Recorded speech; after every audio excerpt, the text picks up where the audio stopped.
നമസ്കാരം, ഞാൻ ബിജീഷ് വള്ളൂർ. നമുക്ക് നിഫ്റ്റി, ബാങ്ക് നിഫ്റ്റി ഇന്ന് എന്തൊക്കെയാണ് സംഭവിച്ചിരിക്കുന്നത്, വരും ദിവസങ്ങളിലായാലും നമുക്ക് എങ്ങനെയാണ് നിഫ്റ്റി, ബാങ്ക് നിഫ്റ്റിനെ മാനേജ് ചെയ്യേണ്ടത്, ഏതാണ് ഇപ്പോഴത്തെ ഒരു കറണ്ട് ഒരു ട്രെൻഡ്, നമുക്ക് ഈ ഒരു ട്രെൻഡിനെ നമുക്ക് മാനേജ് ചെയ്യേണ്ട രീതികൾ നമുക്ക് നോക്കാം. അതിന് മുൻപ് തന്നെയായിട്ട് നിഫ്റ്റിയിൽ ഇന്നത്തെ ഒരു മൂവ്മെന്റ് നമുക്ക് ശ്രദ്ധിക്കാം. കഴിഞ്ഞ ദിവസം നൽകിയിരിക്കുന്ന ഒരു സപ്പോർട്ട് റെസിസ്റ്റൻസിന്റെ ഒരു വർക്കിംഗ് നമുക്ക് നോക്കാം. ലോവർ ലെവലിൽ നമ്മൾ സപ്പോർട്ട് നൽകിയിരുന്നത് 23,205 23205. ഇന്നത്തെ ലോ വന്നിരിക്കുന്നത് 23,206 ലോ വന്നിരിക്കുന്നത്.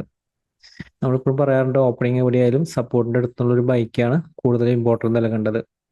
23,340 കുറിച്ച് നമ്മൾ സൂചിപ്പിച്ചായിരുന്നു. ഈ ഒരു ഏരിയ ഇതിന്റെ ഒരു മുകളിലേക്ക് സസ്റ്റെയിൻ ചെയ്താലാണ് ഇനി ഒരു ബൈയുടെ ഒരു ഓപ്പർച്യൂണിറ്റിക്ക് ഒരു സാധ്യത.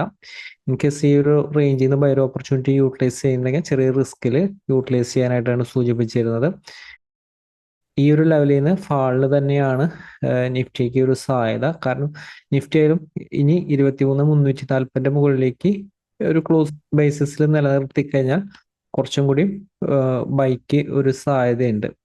ഇനി എപ്പോഴും ശ്രദ്ധിക്കേണ്ട ഒരു കാര്യം, റൈറ്റ് സപ്പോർട്ട് ചെയ്യുന്ന നല്ല സപ്പോർട്ട് ചെയ്യുന്നുള്ള ഒരു ബൈക്ക് കൂടുതൽ ഇമ്പോർട്ടൻസ് നൽകുക. സപ്പോർട്ട് ഹോൾഡ് ചെയ്യുന്നുണ്ടെങ്കിൽ എക്സാക്റ്റ് ആയിട്ട് ബൈക്ക് കൂടുതൽ ഇമ്പോർട്ടൻസ് നൽകുക. റെസിസ്റ്റൻസിന്റെ അടുത്തുനിന്ന് ഈ ഒരു ലെവലിന്റെ അടുത്തുനിന്ന് വരും ദിവസങ്ങളിലായാലും ഈ ഒരു ലെവലിന്റെ അടുത്തൊക്കെ റെസിസ്റ്റൻസ് ക്രിയേറ്റ് ആയിട്ടുണ്ട്. അപ്പൊ അതുകൊണ്ട് തന്നെ ഈ ഒരു ലെവലിന്റെ അടുത്ത് നിന്നൊക്കെ ഷോർട്ട് സെല്ലിന് തന്നെയാണ് സാധ്യത.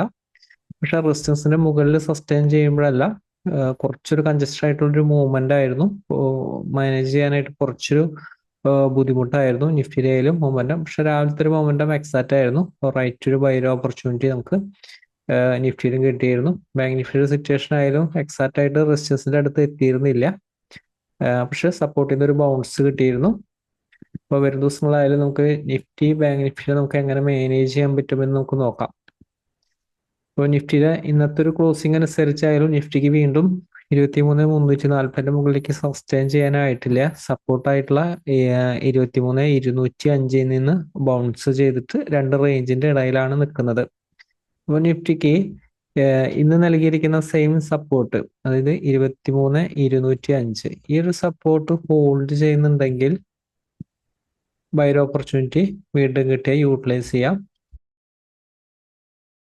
അല്ലെങ്കിൽ ഓപ്പൺ ചെയ്യുന്നത് ഈ പറഞ്ഞിരിക്കുന്ന ഈ ഒരു സപ്പോർട്ട് ഒരു താഴെയാണ്. ഈ സപ്പോർട്ട് ബ്രേക്ക് ചെയ്തിട്ടാണ് വരുന്നതെങ്കിൽ ചെറിയ ടൈം ഫ്രെയിമിന്റെ ലോ താഴോട്ട് ബ്രേക്ക് ചെയ്താൽ ഷോർട്ട്സിന്റെ ഓപ്പർച്യൂണിറ്റി യൂട്ടിലൈസ് ചെയ്യാം. അടുത്തൊരു സപ്പോർട്ട് ടെസ്റ്റ് ചെയ്യും. 23,205 മുകളിൽ സസ്റ്റെയിൻ ചെയ്യുന്നുണ്ടെങ്കിൽ ബൈയുടെ ഓപ്പർച്യൂണിറ്റി ആണ്. എന്നിരുന്നാലും ഹയർ ലെവൽ റെസിസ്റ്റൻസുകൾ ക്രിയേറ്റ് ചെയ്തിട്ടുണ്ട്. ആ റെസിസ്റ്റൻസിന്റെ അടുത്തുനിന്ന് പ്രോഫിറ്റ് ബുക്ക് ചെയ്യാനായിട്ട് ശ്രമിക്കുക. ഏതാണ് റൈറ്റ് റെസിസ്റ്റൻസ് എന്ന് നമുക്ക് നോക്കാം. ഇപ്പോൾ വരും ദിവസങ്ങളായാലും മാനേജ് ചെയ്യേണ്ട രീതി ശ്രദ്ധിക്കുക. 23,205 താഴെ സപ്പോർട്ട് 23,175 കാണുന്നുണ്ട്. പക്ഷെ അതൊരു ഇമ്പോർട്ടന്റ് സപ്പോർട്ട് അല്ല. എന്നിരുന്നാലും ആ ഒരു സപ്പോർട്ട് ഹോൾഡ് ചെയ്യുന്നുണ്ടോ നോക്കുക. ഈ ഒരു ലെവലിൽ നിന്ന് ബൈയുടെ ഓപ്പർച്യൂണിറ്റിക്ക് കൂടുതൽ ഇമ്പോർട്ടൻസ് നൽകരുത്. 205 മുകളിലേക്ക് വീണ്ടും സസ്റ്റെയിൻ ചെയ്താലാണ് ബൈയുടെ ഓപ്പർച്യൂണിറ്റി ഇമ്പോർട്ടൻസ് നൽകേണ്ടത്. കുറച്ചൊരു ഇമ്പോർട്ടന്റ് സപ്പോർട്ടുകൾ 23,100 അടുത്താണ്. 23,075, 23,030, ഇതൊക്കെ കുറച്ചൊരു ഇമ്പോർട്ടന്റ് സപ്പോർട്ടാണ് വരുന്നത്. ഈ ഒരു ലെവലൊക്കെ എത്തുമ്പോൾ ശ്രദ്ധിക്കുക. ബൈയുടെ ഓപ്പർച്യൂണിറ്റി കിട്ടിക്കഴിഞ്ഞാൽ യൂട്ടിലൈസ് ചെയ്യാവുന്നതാണ്. 23,075. അതുപോലെ തന്നെ ഓപ്പൺ ചെയ്യുന്നത് ഗ്യാപ് ഡൗൺ ഓപ്പണിംഗ് ആണ്. ഈ ഒരു സപ്പോർട്ടിലാണെങ്കിൽ ബൗൺസ് ചെയ്യും. പക്ഷെ റെസിസ്റ്റൻസിന്റെ അടുത്തുനിന്നുള്ള ഷോർട്ട് സെല്ലിനാണ് കൂടുതൽ ഇവിടെ ഇമ്പോർട്ടൻസ് നൽകേണ്ടത്. ഷോർട്ട് സെല്ലിന്റെ ഓപ്പർച്യൂണിറ്റിക്ക് കൂടുതൽ ഇമ്പോർട്ടൻസ് നൽകുക. 23,175 ബ്രേക്ക് ചെയ്താൽ വീക്ക്നെസ് ആണ്. അതുപോലെ ഓപ്പൺ ചെയ്യുന്ന ഗ്യാപ്പ് അപ്പ് ഓപ്പണിംഗ് ആണ്. 23,330 മുകളിലാണെങ്കിൽ ബൈ ആണ്. പക്ഷെ തൊട്ടടുത്ത് തുടർച്ചയായിട്ടുള്ള റെസിസ്റ്റൻസുകൾ കാണുന്നുണ്ട്. 23,375 ക്വിക്ക് പ്രോഫിറ്റ് ബുക്കിംഗ് ഈ റേഞ്ചിൽ സേഫ് ആണ്. 390 ക്വിക്കായിട്ട് പ്രോഫിറ്റ് ബുക്ക് ചെയ്യേണ്ട റെസിസ്റ്റൻസ് ആണ്. ഓപ്പൺ ചെയ്യുന്നത് 23,390 റെസിസ്റ്റൻസിന്റെ ഒരു മുകളിലാണെങ്കിൽ ഷോർട്ട്സിന്റെ ഓപ്പർച്യൂണിറ്റി പ്രത്യേകം ശ്രദ്ധിക്കുക. ഈ സപ്പോർട്ട് ബ്രേക്ക് ചെയ്താൽ മാത്രം 23,390 അല്ല, 23,375 പ്രത്യേകം ശ്രദ്ധിക്കുക. ഷോർട്ട്സിന്റെ ഓപ്പർച്യൂണിറ്റി ഈ ഒരു ലെവലിൽ താഴെ മാത്രം യൂട്ടിലൈസ് ചെയ്യുക. ബൈയുടെ ഓപ്പർച്യൂണിറ്റി ഈ ഒരു ലെവൽ ഹോൾഡ് ചെയ്യുന്നുണ്ടെങ്കിൽ ബൈയുടെ ഓപ്പർച്യൂണിറ്റി യൂട്ടിലൈസ് ചെയ്യാവുന്നതാണ്. അതുപോലെ തന്നെ ഓപ്പൺ ചെയ്യുന്ന ഗ്യാപ്പ് അപ്പ് ഓപ്പണിംഗ് ആണ്. 23,375 താഴെയാണ് ഗ്യാപ്പ് അപ്പ് ഓപ്പണിംഗ് ആണെങ്കിൽ ഷോർട്ട് സെല്ലിന് കൂടുതൽ ഇമ്പോർട്ടൻസ് നൽകാം. റെസിസ്റ്റൻസിന്റെ താഴെയാണ്. 330 കൂടി ബ്രേക്ക് ചെയ്താൽ വീക്ക്നെസ് ആണ്, പ്രോഫിറ്റ് ബുക്കിംഗ് സ്റ്റാർട്ട് ചെയ്യും. നിഫ്റ്റിയിലായാലും ഇത്തരം സപ്പോർട്ട് അനുസരിച്ച് എക്സാക്റ്റ് ആയിട്ട് മാനേജ് ചെയ്ത റൈറ്റ് ആയിട്ടുള്ള ട്രെൻഡിൽ നമുക്ക് നിലനിൽക്കാനായിട്ട് സാധിക്കും.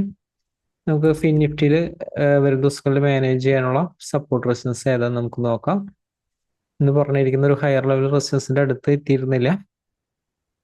23,100 അടുത്തുള്ള ഒരു സപ്പോർട്ട് ഹോൾഡ് ചെയ്തിട്ടാണ് ഫിൻ നിഫ്റ്റി ക്ലോസ് ചെയ്തിരിക്കുന്നത്.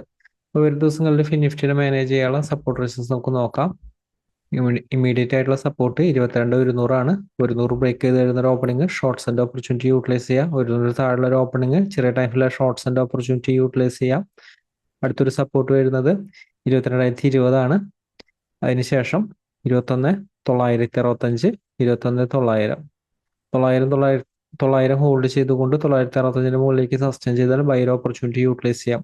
ഓപ്പൺ ചെയ്യുന്ന ഗ്യാപ്പ് അപ്പ് ഓപ്പണിംഗ് ആണ് ഈ ഒരു റേഞ്ചിലാണെങ്കിൽ 22,180, 210 റേഞ്ചിലാണെങ്കിൽ 210 മുകളിൽ മാത്രമാണ് ബൈർ ഓപ്പർച്യൂണിറ്റി. Stop loss 22,180. 180 താഴെ ഷോർട്ട്സ് ആൻഡ് ഓപ്പർച്യൂണിറ്റി യൂട്ടിലൈസ് ചെയ്യാം. 22,210 stop loss. Gap up opening ആണ് ഇതിൻ്റെ ഒരു താഴെയാണെങ്കിൽ ഷോർട്ട്സ് ആൻഡ് ഓപ്പർച്യൂണിറ്റിക്ക് കൂടുതൽ ഇമ്പോർട്ടൻസ് നൽകുക. 22,100 ബ്രേക്ക് ചെയ്താൽ പ്രോഫിറ്റ് ബുക്കിംഗാണ് സാധ്യത. നമുക്ക് ബാങ്ക് നിഫ്റ്റിയുടെ സപ്പോർട്ട് റെസിസ്റ്റൻസ് നോക്കാം. അതുപോലെ തന്നെ ബാങ്ക് നിഫ്റ്റി സിറ്റുവേഷൻ ആണെങ്കിൽ ഗ്യാപ്പ് അപ്പ് ഓപ്പണിംഗ് ആണെങ്കിൽ 49,855 മുകളിലാണെങ്കിൽ റെസിസ്റ്റൻസിന്റെ മുകളിലാണ് ബൈർ ഓപ്പർച്യൂണിറ്റി. ചെറിയ ടൈമിൽ കിട്ടിയ യൂട്ടിലൈസ് ചെയ്യുക. പക്ഷെ തൊട്ട് ക്വിക്കായിട്ട് പ്രോഫിറ്റ് ബുക്കിംഗ് നടത്തണം. 49,960 അടുത്തുനിന്ന് പ്രോഫിറ്റ് ബുക്കിംഗ് നടത്തണം. 49,855 ബ്രേക്ക് ചെയ്താൽ വീക്ക്നെസ് ആണ്. 960 മുകളിലേക്ക് ഹോൾഡ് ചെയ്താൽ ബൈർ ഓപ്പർച്യൂണിറ്റി യൂട്ടിലൈസ് ചെയ്യാം. ഓപ്പൺ ചെയ്യുന്ന ഗ്യാപ്പ് അപ്പ് ഓപ്പണിംഗ് ആണ്. റെസിസ്റ്റൻസിന്റെ ഒരു താഴെയാണെങ്കിൽ ചെറിയ ടൈമിലെ ഷോർട്ട്സിന്റെ ഓപ്പർച്യൂണിറ്റിക്ക് യൂട്ടിലൈസ് ചെയ്യാം. 49,600 ആണ് സപ്പോർട്ട്. അതുപോലെ തന്നെ ഗ്യാപ്പ് ഡൗൺ ഓപ്പണിംഗ് ആയിരുന്നാലും 49,600 ബ്രേക്ക് ചെയ്യാതെ ഷോർട്ട്സിന്റെ ഓപ്പർച്യൂണിറ്റി യൂട്ടിലൈസ് ചെയ്യരുത്.